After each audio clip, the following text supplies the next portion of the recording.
this obsession with femme fatales. She started out as a nun, but after a year left the convent and became a famous courtesan. I feel dizzy with the richness of it all.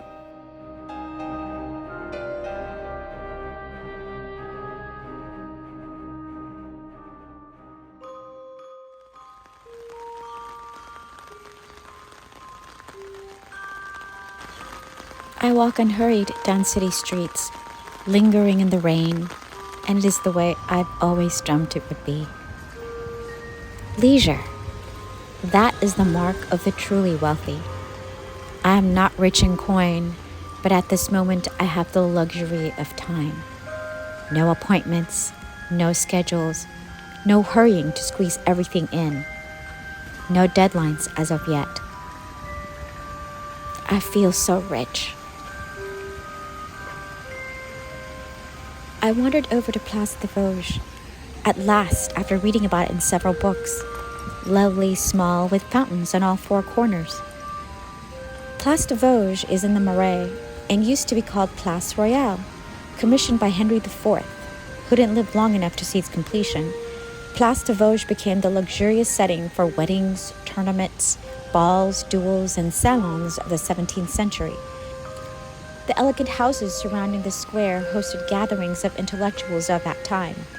Molière, La Fontaine, Racine, Madame de Lafayette.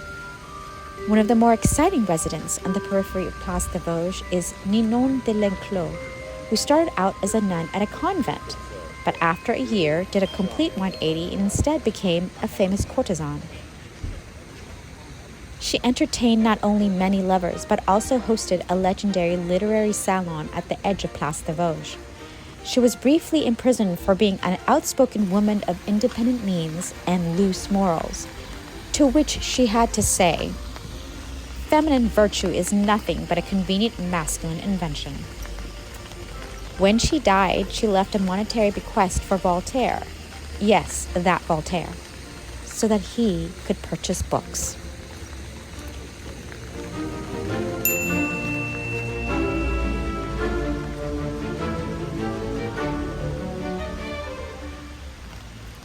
A statue of Henry IV's son, Louis XIII, on horseback. I tried to go to the Maison de Victor Hugo this morning, which borders Place de Vosges, but it was inexplicably closed, even though the website and the sign outside says it's supposed to be open today. This is my tip. Do not fully rely on published opening hours. Always have a plan B.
I am in Belle Epoque heaven, the gloriously beautiful Bofinger. In the center of the great dining room is a giant ceramic vase with a white crane and a riotous display of yellow and purple orchids and leaves underneath the stained glass oval ceiling, a jewel of a centerpiece. The whole effect is just stunning, and it is enough to just sit here. Bofinger opened its doors in 1864 as a modest brasserie catering to Alsatian workers from Lorraine. The menu reflects its Alsatian roots with sausage platters and sauerkraut.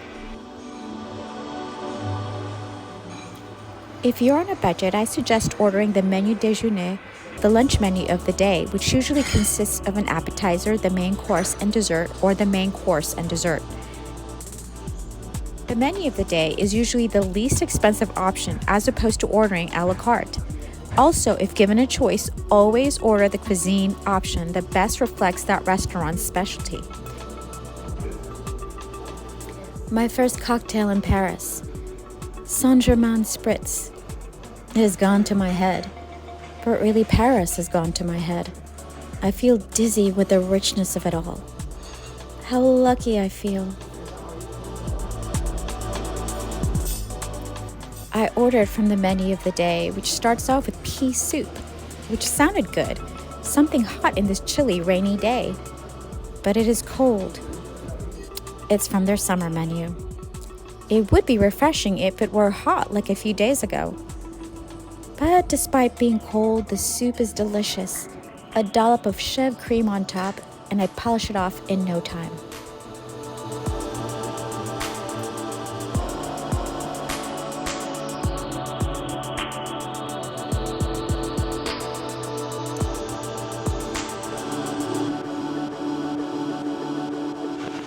The garçon has taken away my bowl and has set a contraption in front of me with a burner.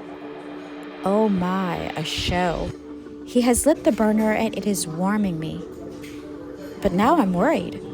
What if I don't know how to eat the entree I have ordered? Is this like a fondue? Do I cook it on this little hot plate? I will do a Google inquiry. Okay, it is just a warming plate. Phew. The meal is already cooked. This is an Alsatian restaurant, so I ordered an Alsatian dish. Charcroute, sauerkraut and meat. It is very hearty, like German peasant food. So at odds with the elegant Art Nouveau surroundings. But it is filling me up. Most everyone here is elderly. I suppose I am with the early bird crowd, but I don't care. I prefer to have a table at my leisure and under this gorgeous ceiling. This glorious centerpiece, this stunning stained glass. The highlight of my day, I suppose. These are all regular French customers, so I feel reassured. I'm in a good place. The table next to me, they have ordered oysters on the half shell on silver platters, heaping with crushed ice and a plate of charcroute. On a Monday. And then 2 towering chocolate layer cake slices. The French know how to live, for sure. Bon appetit indeed. The waiter asks hesitantly if I would like dessert. I suppose having put away the entirety of the soup and most of the charcroute, he wonders if this petite frame has any room. For chocolate cake? Always. He doesn't know that this is my main meal of the day. Across the room, a waiter has set a dish aflame and the fire is rising high. What was it, I wonder? Crepe Suzette? How exciting, and then this entremet chocolat. It is decadence in every bite. This place inspires decadence. There appear to be no tourists here, just regular folk. Do they have this beautiful stained glass ceiling every Monday, I wonder? Is this ordinary to them? Paris is old world beauty, classic beauty. It has a depth and richness the way only those that belong to another age and have withstood countless years, wars and hard times, yet survived, can only have. I'm glad they gave me a spoon so I can finish off this dreamy crème anglaise. Not too sweet either, just right. If I don't gain at least 5 pounds at the end of 6 weeks here, it wouldn't be for lack of trying.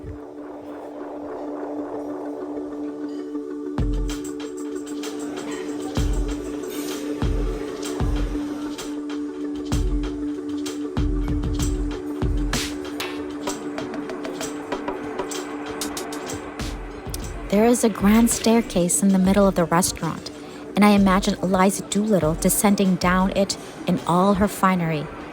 It is a setting for dazzling beauties and dazzling dresses. Where to now? How to top this meal? This setting? Oh, but I must walk some of this off. You know, there is something more decadent than the cake I have just devoured. Paris.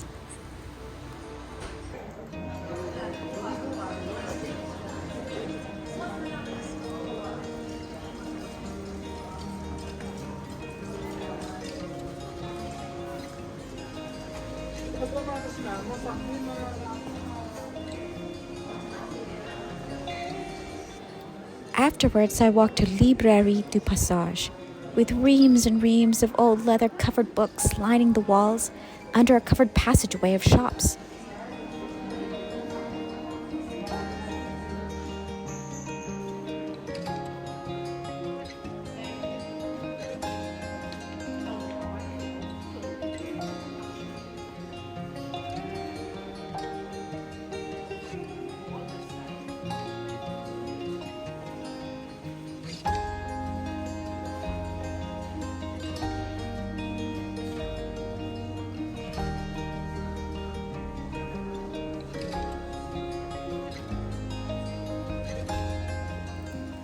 They don't make books like that anymore.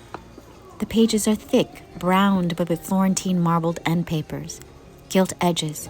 Each one smelled musty, ancient.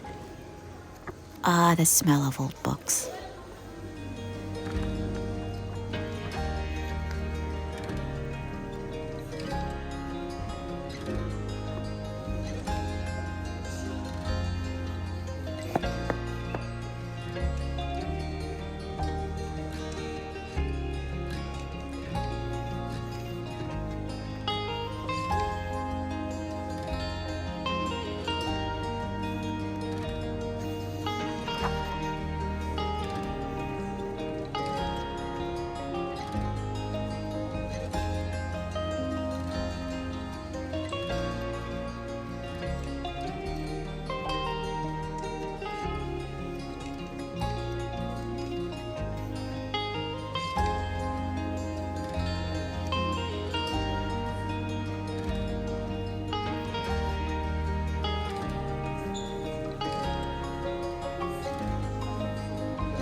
Gustave Moreau Museum.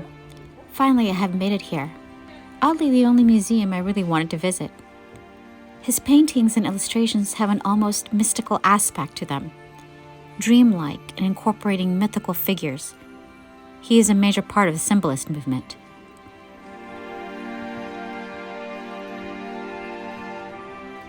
Gustave Moreau dedicated the last 10 years of his life turning his home into a museum to house his work, so he was very conscious of the legacy he wanted to leave. I'm not sure if he ever wrote a memoir, but seeing most of his work together like this, I can imagine that he was exposing his inner life for all to see.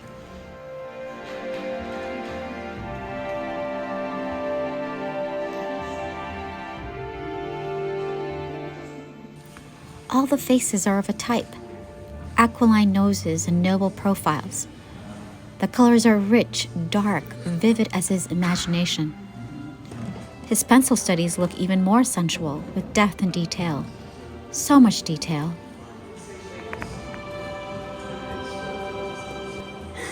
There is a large unfinished painting called The Chimera. Large blots of white space. One can only imagine what it would have been. It is unfinished because his mother died in the middle of painting it, and he was so distraught he couldn't continue. I can't help but see the same themes coming up again and again. This obsession with femme fatales. I lost count of how many works featured Salome, multiples of Bathsheba, Delilah, the bad girls of the Bible. Women who use their beauty and sexuality to bring about the downfall of men. I read an article about femme fatales in art, how the pre-Raphaelite Brotherhood, contemporaries of Gustave Moreau, and the symbolist movement depicted many femme fatales, that the artists didn't quite know how to represent women, that for many artists of that time, women were either saintly mothers or deadly beauties, either or, nothing in between. Women of that time were not allowed complexity or multidimensionality. Although men had much more freedom, women were expected to stay within their homemaking, baby-making, domestic sphere. Men had two kinds of relationships with women. Either they married them or visited them in brothels for relationships outside of convention. This article I read mentioned that syphilis and other venereal diseases were a risk that ran rampant in these brothels. And thus the femme fatale was born, a beautiful woman luring you to her bed only to kill you with a disease that will ravage and drive you insane. Of course, it's the women spreading this disease, not men, right? It's always the women's fault. It's rumored that many artists of this time caught syphilis, like Toulouse-Lautrec, Van Gogh, and Gauguin. I suspect that the femme fatale as depicted in these and other paintings of that time weren't about women at all, or even one specific woman in the artist's life. It's about the artist's view of female sexuality. They were drawn to it, but fear it too. The rise of the femme fatale in artistic work also coincided with the advent of the modern woman, becoming more and more independent and claiming her place in the world outside of marriage and family. She wanted education, a career, rights. This new type of woman inspired fear in the patriarchy as well. Gustave Moreau, I don't think, ever married, although he had a longtime female friend, maybe girlfriend, who was also a fellow artist.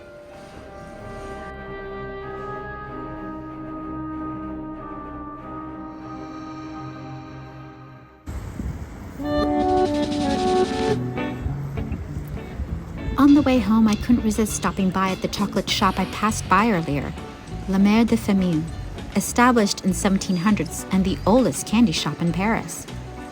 Ah, it was heavenly, or wicked of me, considering I indulge in chocolate entremet at Bofinger, and a cocktail.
But I bought a box of wafer-thin chocolate squares for myself with the intent of eating a few squares at a time. I hope that it lasts a while. I came home, made tea, and savored a few of them,